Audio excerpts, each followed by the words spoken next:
I get asked the same question a lot. Phil, should I move to Fernie? And my answer may surprise you. It's not just a simple yes, it's a dream, right? The skiing, the river, the lifestyle. So after 2 decades and living and working here, today I'm going to help answer that question. Is the Fernie lifestyle actually worth the cost in 2026? Welcome to the Property Mindset Podcast, where we explore everything real estate, from market trends to practical strategies for success. Whether you're a buyer or seller, or an inspiring investor, a seasoned professional, or simply someone who loves real estate, this podcast is for you. Welcome back to the Property Mindset Podcast. I'm Phil Gadd. If you've been listening a while, you know we just don't talk about buying houses. We talk a lot about strategy, about the why behind the move. And today we are diving into one of the questions I get asked all the time. So a short break from our show sponsor, EXP Luxury at First Tracks Real Estate Group. Imagine a real estate experience where your luxury property isn't just seen, but showcased, both locally and globally. EXP Luxury is about more than transactions. It's about transforming how high-end properties reach the market. With a blend of unparalleled global exposure, cutting-edge marketing strategies, and an elite network of professionals, EXP Luxury ensures your property stands out in the luxury market. Phil Gadd and the First Tracks Real Estate Group leverage his platform to elevate your listings, ensuring it reaches its full potential. Welcome to the new standard in luxury real estate. Phil, should I move to Fernie? On paper, the answer looks easy. World-class skiing, summer biking, a river running through town. It's a dream, right? But as we look forward to 2026, there is a reality we need to confront. And I call it the Fernie Paradox. We have an elite mountain lifestyle on the one side, and on the other, some very real, quantifiable challenges. Today, I'm going to strip away the marketing fluff. We're going to do a hard, data-driven analysis on the pros and cons of relocating to Fernie 2026. We'll look at the powder paradise appeal versus the 7.7 price to income reality. By the end of the episode, you'll know if a move here is a sound strategic play or if the risks outweigh the rewards. Okay, let's start with the good stuff. The reason Fernie is on the map. Why is the demand so high? It really comes down to 3 pillars: lifestyle, economy, and believe it or not, governance. First off, let's acknowledge the powder paradise. If you're a skier, snowboarder, or a mountain biker, Fernie isn't just a town, it's a world-class recreational infrastructure. For people who move here, this is their life. In the winter, we've got Fernie Alpine Resort, massive backcountry access. In the summer, hundreds of miles of trails and world-class fly fishing on the Elk River. From a mindset perspective, you are investing in a high-performance lifestyle.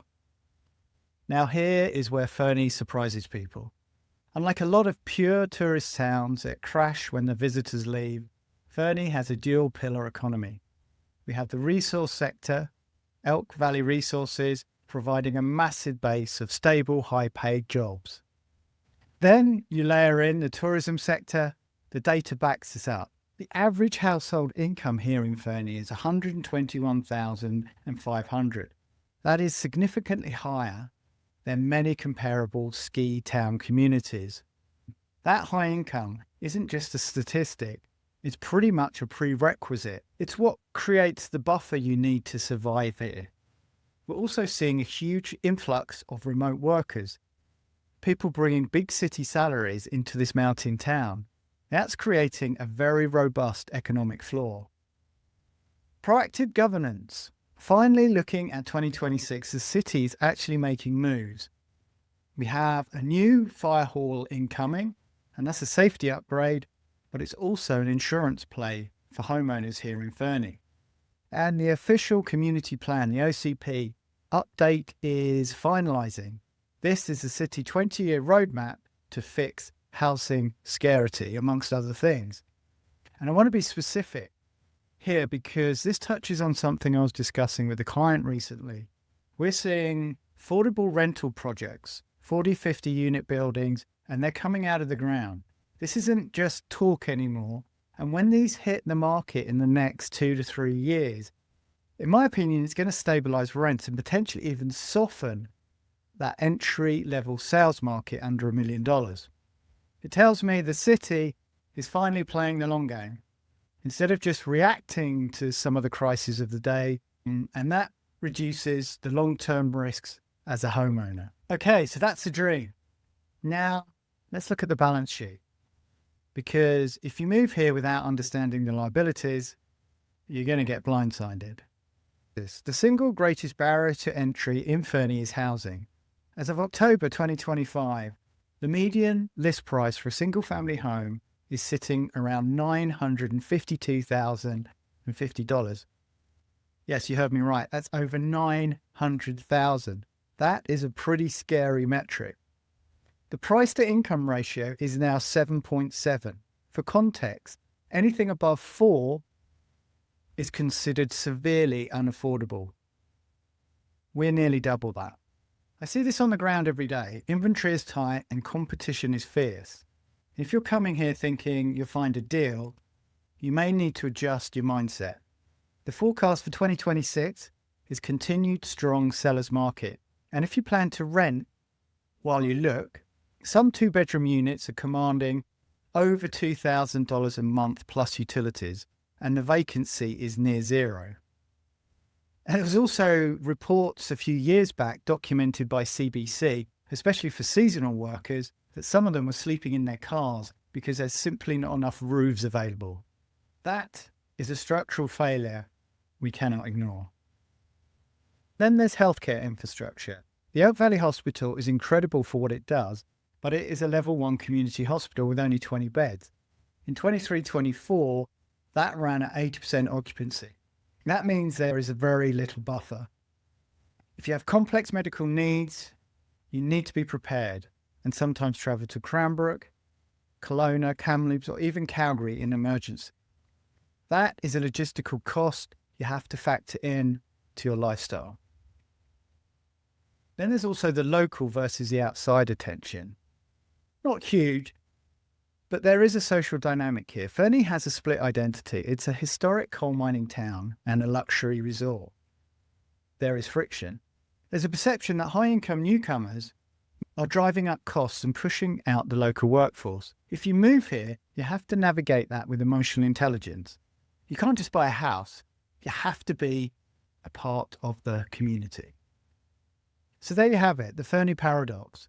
Pros: unmatched lifestyle, high household income, resilient economy, and future supply coming online. And the cons: a bifurcated, expensive housing market, fragile healthcare, and potential, sometimes, social tension. So who is this move for in 2026? Now, if you look strictly at the data, the spreadsheet gives you the cold answer. This move is for high-income household to navigate that 7% price-to-income ratio without any stress. The numbers say you need significant capital. But here's the real paradox and the beautiful part of this town. The data says one thing, but the soul of Fernie says another. I came here 21 years ago, not as a high net worth individual, but for the experience. I came for the snow, the mountains, the lifestyle. And that younger demographic, the ski bums, the seasonaires, the people scraping by on small budgets just to catch the first chair, they are still the heartbeat of this community. People do survive in this town on small budgets. They make it work because the drive to be here is stronger than the economic friction. And frankly, that grit adds so much to why this place is magical. If we only had the wealthy, we'd lose the culture. And if we only had the ski bums, we'd lose the economic engine. One fuels the economy, the other fuels the culture. That dynamic isn't a problem to solve. It's the energy that makes Fernie Fernie. So yes, absolutely, money is important. It allows you to access everything Fernie has to offer without the struggle. It buys you the house, the gear, the comfort. But money isn't everything. It doesn't buy the community, and it doesn't buy the stoke of a powder day.